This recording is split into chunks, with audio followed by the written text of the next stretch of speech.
Muito obrigado, Sr. Presidente. Cumprimento a Sra. Ministra, as Sras. Secretárias de Estado.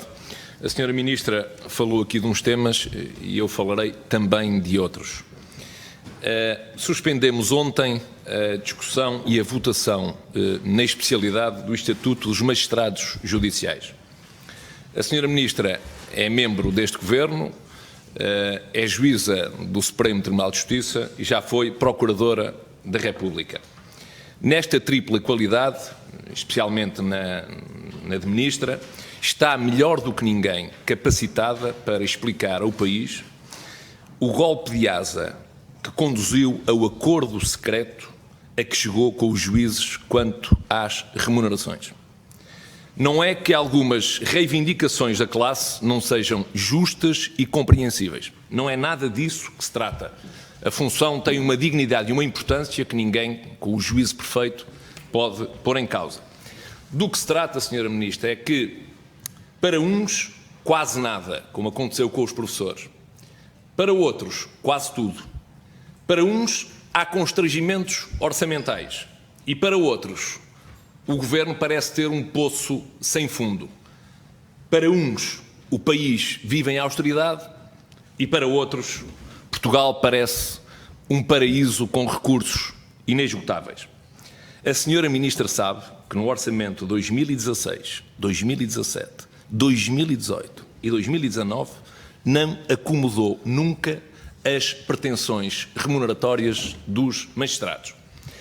Mas nada melhor do que termos eleições à vista, e são logo duas, para que num passe de mágica e sem paralelo noutras carreiras e profissões, o Governo vir agora dar à luz uma solução que antes sempre repudiou, dizendo que não havia dinheiro para as acomodar.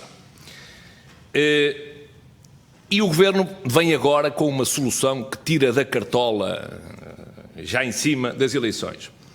E essa solução, Sra. Ministra, perdoa-se uma expressão, tem apenas conotação política. Faz-me lembrar um beijo de Judas. Eu vou explicar porquê, já lá chego. É que o Governo consegue comprar a paz dos juízes, consegue comprar a sua resignação, mas eu acho que isto não passa de um presente envenenado. E já explicarei. Mas é seguramente, mais do que isso, é uma solução que é aviltante para o cidadão comum. Aquela que o Governo chegou e que transmitiu ao Parlamento através do Grupo Parlamentar do Partido Socialista. Porquê? Porque aquele que trabalha e que paga impostos sobre todos os rendimentos que tem, não compreende a posição do Partido Socialista e do Governo. Sra. Ministra, eu pergunto-lhe, e esta é a primeira pergunta, conhece algum trabalhador que receba um vencimento mensal regular, que não pague impostos sobre a totalidade do rendimento?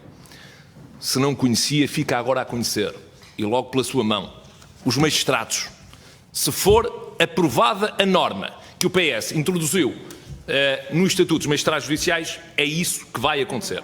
Sra. Ministra, acha aceitável que o subsídio de compensação dos juízes, também conhecido como subsídio de exclusividade ou subsídio de renda de casa, eu sei que é uma expressão que não, é uma formulação que não agrada muito à classe, mas que este subsídio passe a integrar a remuneração, que passe a ser pago 14 vezes por ano, que suba dos 775 para os 875 euros, que esteja isento de IRS e, pasme-se, que se transforme num mandamento que não pode ser revogado. Há uma normazinha, ainda não chegámos lá, mas há lá uma norma que diz que esta questão da integração do subsídio de compensação na remuneração fica excluído de qualquer negociação posterior sobre a revisão do Estatuto Remuneratório.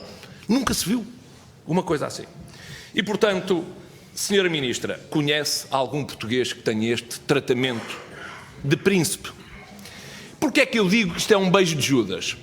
Porque eu acho que o Governo tem noção, e desminta-me se eu estiver a dizer algo que não deva dizer.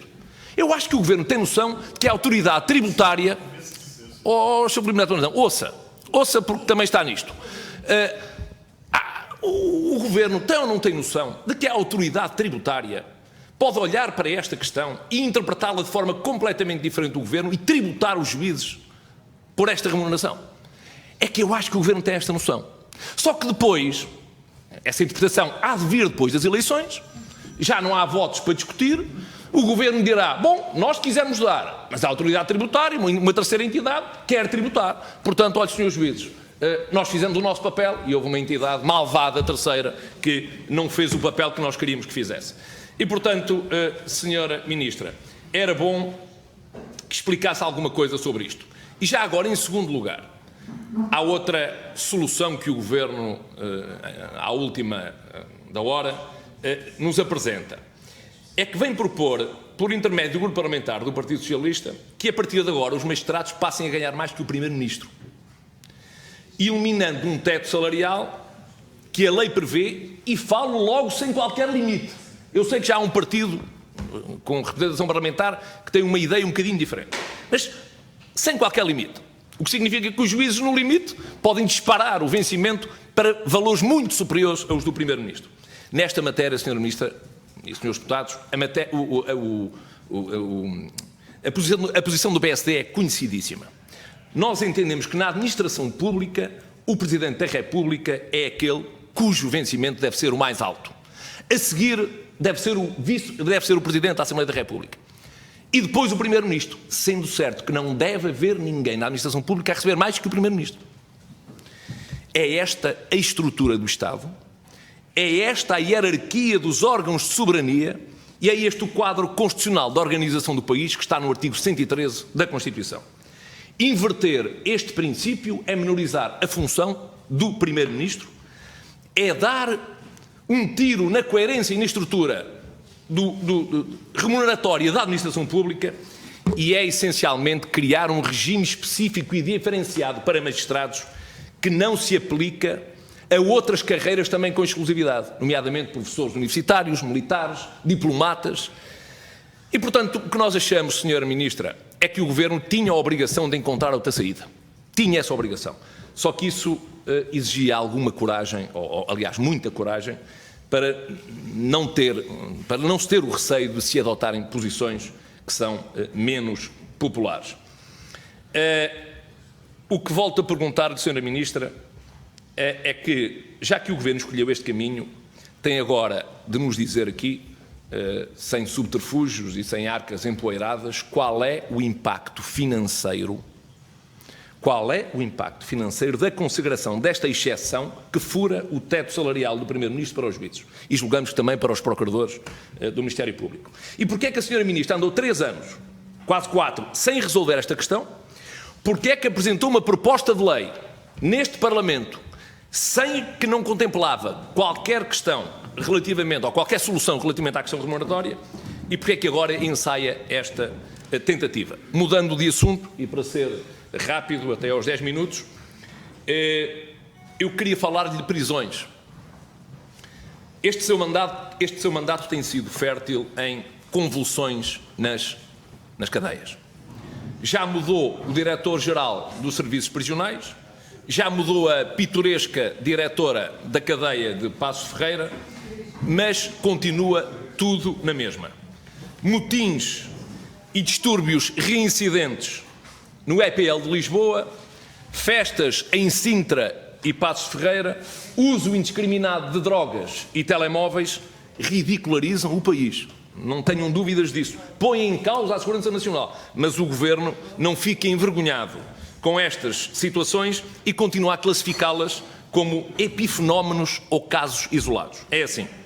Sra. Ministra, faltam de facto recursos humanos, penso que isso nós estamos todos de acordo, falta organização, falta estratégia, falta proatividade, mas não pode faltar aqui uma resposta da Sra. Ministra para estas questões.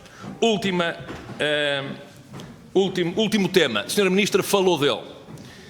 Ao fim de quase 4 anos em que nada se passou nesta área, surgem agora de supetão 2 propostas com significado. Falo do regime de acesso ao direito, o apoio judiciário, e do regime dos inventários.